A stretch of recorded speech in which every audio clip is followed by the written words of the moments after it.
రాష్ట్రంలో అడుగు పెడుతున్న సందర్భంగా రథోత్సవంలో తాను పేల్చిన మొట్టమొదటి బాంబ్ ఏంటి అంటే ఇది వినండి. పోలీసు మిత్రులకు మనవి చేస్తా ఉన్నా, ప్రజాస్వామ్యంలో ప్రజలకు అడిగే హక్కు ఉంటుంది, తప్పకుండా అడుగుతారు ప్రజలు. ఈ అడిగే హక్కును సోషల్ మీడియాలో బీఆర్ఎస్ కు సోషల్ మీడియా వారియర్స్ ఉన్నారు, వాళ్ళు బ్రహ్మాండంగా పనిచేస్తున్నారు, ఖచ్చితంగా అడుగుతున్నారు ప్రజల తరఫున.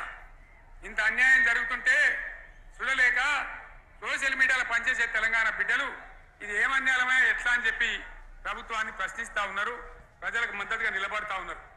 వాళ్ళ మీద కేసులు, వాళ్ళని పట్టుకపోవడు. పోలీస్ సోదరులను నేను అడుగుతా ఉన్నా, మీరెందుకు తుణుకులాడుతుండే? మీకేమక్కడ వచ్చింది? మీకొక్కటి చెప్తున్నా నేను,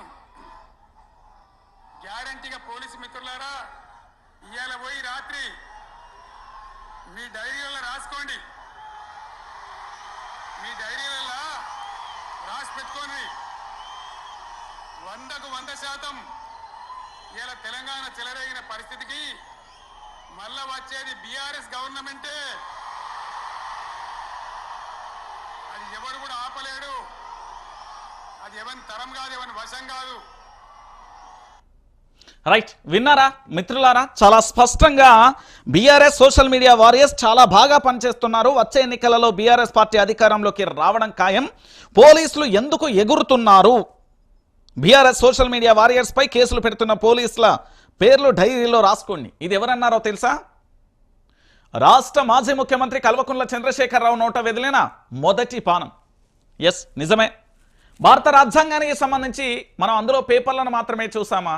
భారత రాజ్యాంగంలో కేవలం పదాలను మాత్రమే చూసామా? అల్లికలలో ఉన్న అక్షరాలను మాత్రమే చూసామా? అందులోని చట్టాలను గౌరవించాల్సిన అవసరం మన మీద లేదా అంటే, ప్రభుత్వానికి ప్రజలకు మధ్య వారధిగా నిలుస్తూ ప్రజలకు రక్షణగా ఉండాల్సిన పోలీసు వ్యవస్థ ఈరోజు పూర్తి స్థాయిలో తెలంగాణలో బీఆర్ఎస్ పార్టీ ప్రశ్నిస్తున్న గొంతుకల మీద, బీఆర్ఎస్ సోషల్ మీడియా వారియర్స్ మీద, వాళ్ళ మీద ఎప్పటికప్పుడు కేసులు పెడుతూ, నిఘాలు పెడుతూ, అనేక రకాలుగా కుట్రలు కుతంత్రాలు చేస్తూ అరెస్టులు చేస్తున్న పర్వం కోకొల్లలుగా కనబడింది. అర్ధరాత్రి లేదు, అపరాత్రి లేదు, పగలు లేదు, రాత్రి లేదు, ఉదయం లేదు, సాయంత్రం లేదు, ఎక్కడ చూసినా కూడా అక్రమ కేసులు బనాయించడం. రాష్ట్ర ముఖ్యమంత్రి గారి ఆదేశాలా లేకపోతే మంత్రుల ఆదేశాలో నాకు తెలియదు, కానీ వాళ్ళ మీద కేసులు నమోదు చేద్దామా, అరెస్టు చేద్దామా, ఇంతకు మించి వేరే పని లేదండి. ఈ తెలంగాణలో ఇంతకు మించి పని ఏమీ లేదు. ఇది చాలా చాలా చాలా చాలా బాధాకరమైన విషయం. పోలీసు వ్యవస్థ పనితీరు అనేది ప్రతిబింబించేలా, అద్దం పట్టేలా ఒక రాష్ట్ర మాజీ ముఖ్యమంత్రి, బీఆర్ఎస్ పార్టీ అధినేత మాట్లాడిండు అంటే మీ యొక్క వైఫల్యాలను ఒకసారి గుర్తు చేసుకోండి. పోలీసు వ్యవస్థకు మొత్తానికి కూడా నిన్న కేసీఆర్ హెచ్చరిస్తూ చెప్పిన మాట, ఔబై ఇక్కడ ప్రజాస్వామ్యం లేదా? ఔబై ఇక్కడ భారత రాజ్యాంగం అమల్లో లేదా?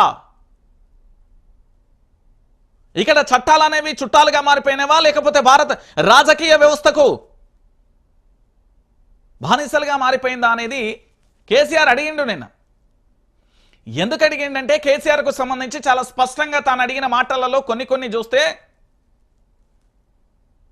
గుండె బద్దలైపోయే విషయాలు అవన్నీ. నిజమండి, ఇది చాలా బాధాకరమైన విషయం.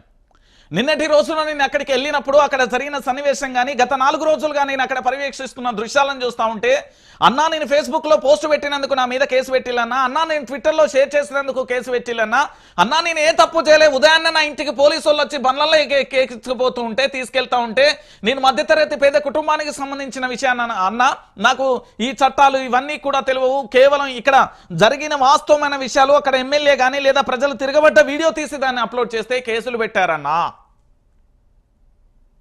ఇది బీఆర్ఎస్ పార్టీకి సంబంధించిన సోషల్ మీడియా వాళ్ళు తమ యొక్క గోడును వెళ్ళబోసుకుంటున్న హృదయ విదారకమైన దృశ్యాలు ఇవి.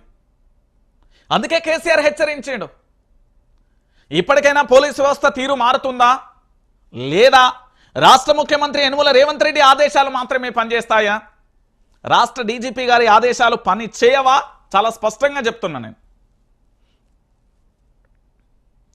పోలీసు వ్యవస్థ పూర్తి స్థాయిలో కూడా నిన్న 2000 మంది అని చెప్పిర్రండా, 2000 మంది అని చెప్పిళ్ళు. 200 మంది కూడా కనవల్లే నాకు.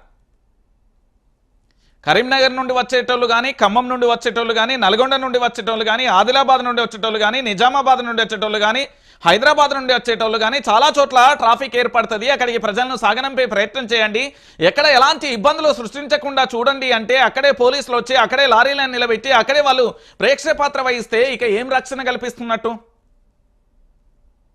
మరి తెలంగాణలో పోలీస్ శాఖ అనేది దాన్ని తొలగించేసి వేరే ఏమన్నా పెడదామా? మరి ఎలాగో పేపర్లు భారత రాజ్యాంగం ప్రకారం చట్టాల ప్రకారం నడవట్లేదు అనేది కేసీఆర్ నిన్న చెప్పిన తన యొక్క గాత్రంతో చెప్పిన మొదటి అంశం ఇదేనండి. నిజంగా ఇది చాలా బాధాకరమైన విషయం. నిజంగా నేను ఖమ్మం నుంచి వరంగల్ రోడ్లో వచ్చే కొన్ని దృశ్యాలను చూస్తూ ఉంటే మీకు చాలా చాలా చాలా బాధేస్తుంది. ఎందుకంటే అక్కడ లారీలను అడ్డుపెట్టడం ఏంటండి నాకు అర్థం కాదు. సభకు రాకుండా ఉండడానికి ఎన్ని రకాలుగా కుట్రలు చేయాలో అన్ని రకాలుగా కుట్రలు చేస్తున్నారు. Why not? ఎందుకు ఒక ఉద్యమ పార్టీకి మద్దతు తెలిపితే తప్పేంటండి? ఉద్యమ పార్టీ పూర్తి స్థాయిలో ప్రజల కోసమే పనిచేస్తుంది కదా, వేరే ఎవరి కోసం కూడా పనిచేయదు కదా. మరి అలాంటి ఉద్యమ పార్టీని పట్టుకొని రకరకాలుగా ఎవరికి నచ్చినట్టుగా వాళ్ళు పూర్తి స్థాయిలో కూడా నిన్న ఎక్కడికక్కడ కూడా అరెస్టు చేసే ప్రయత్నం చేస్తున్నారు. అంటే ఇంతకంటే దారుణంగా ఇంకేముంటుందో ఒకసారి మీరు అందరూ కూడా ఆలోచించాలి.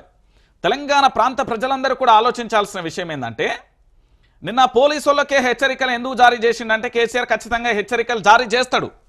నిన్న కేసీఆర్కు సంబంధించి పూర్తి స్థాయిలో కూడా నిన్న ఎందుకు అనేది మీకు ఒక విజువల్తో సహా నేను చూపెట్టే ప్రయత్నం చేస్తాను.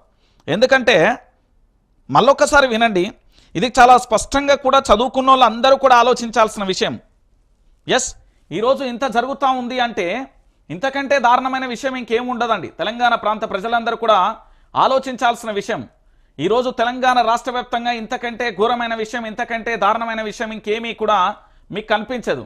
పూర్తి స్థాయిలో కూడా ఎక్కడికక్కడ ఏంది లారీలను రాకుండా వాటిని అడ్డుకునే ప్రయత్నం చేయడం కానీ, లేదా ఇతరత్ర చేసే ప్రయత్నాలు కానీ. అరే లారీలల్లా ఒక్కసారి గిడ చూడుర్రి, ఇగో కేసీఆర్ సభ కోసం తరలి వస్తూ ఉంటే లారీలను అడ్డం పెట్టిరు. ఇక చూడు ఒకసారి.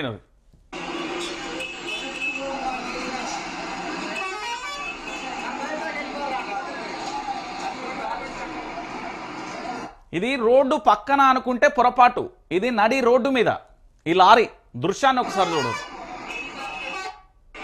చూడు రిగో.